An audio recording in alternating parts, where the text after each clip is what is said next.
Telangana assembly జనవరి 2వ తేదీకి వాయిదా పడింది. అసెంబ్లీ పని దినాలపై బీఎస్సీలో చర్చించుకున్నారు. ఇక మంత్రులు విప్లతో సీఎం రేవంత్ రెడ్డి భేటయ్యారు. అసెంబ్లీ ప్రణాళికపై దిశానిర్దేశం చేశారు. The House is urgent to meet again at 10 a.m. on Thursday, 2nd January 2026. The House is urgent to meet again at 10 a.m. on Thursday, 2nd January 2026. The House is urgent to meet. Right, ఇదే అంశానికి సంబంధించి పూర్తి details మా correspondent Siddharth అందిస్తారు. Siddharth. Thank you Srinivas. తెలంగాణలో assembly సమావేశాలు ఉభయ సభలు వాయిదా పడ్డాయి. ఇక 2వ తారీఖు ఉదయం 10 గంటలకు శాసనసభ శాసన మండలి భేటీగానుంది. ఇక ప్రస్తుతం సీఎం రేవంత్ రెడ్డి ఛాంబర్లో మంత్రులతోని ప్రభుత్వ విప్పులతోని ఆయన భేటీ అయ్యారు.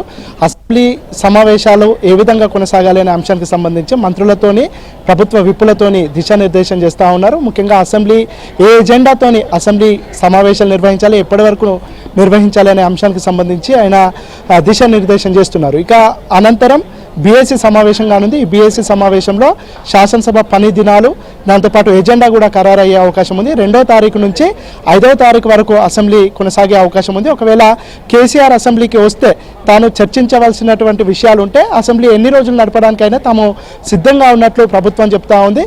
కేసీఆర్ మొన్నటి వరకు, అంటే మొన్న కేసీఆర్ చాలా రోజుల తర్వాత బయటకు వచ్చిన తర్వాత కాంగ్రెస్ పైన, ముఖ్యంగా ప్రభుత్వం పైన అనేక విమర్శలు చేశారు. ముఖ్యంగా జిల్లాకు సంబంధించినటువంటి అంశాలపై చాలా విమర్శలు చేశారు.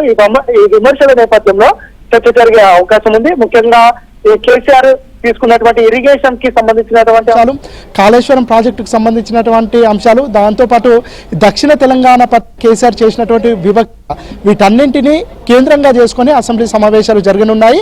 కేసీఆర్ అసెంబ్లీకి వస్తానంటే, ఆయన చేసినటువంటి ఆరోపణలపై చర్చిస్తానంటే ఎన్ని రోజులైనా సభ నిర్వహించడానికి ప్రభుత్వం సిద్ధంగా ఉందనే విషయాన్ని ప్రభుత్వం తరపున తెలియజేయనున్నారు. ఇక మరి కాసేపట్లోనే బీఎస్సీ సమావేశంలో సభ ఎన్ని రోజులు కొనసాగుతుంది అనే అంశానికి సంబంధించి ఒక క్లారిటీ వచ్చే అవకాశం ఉంది.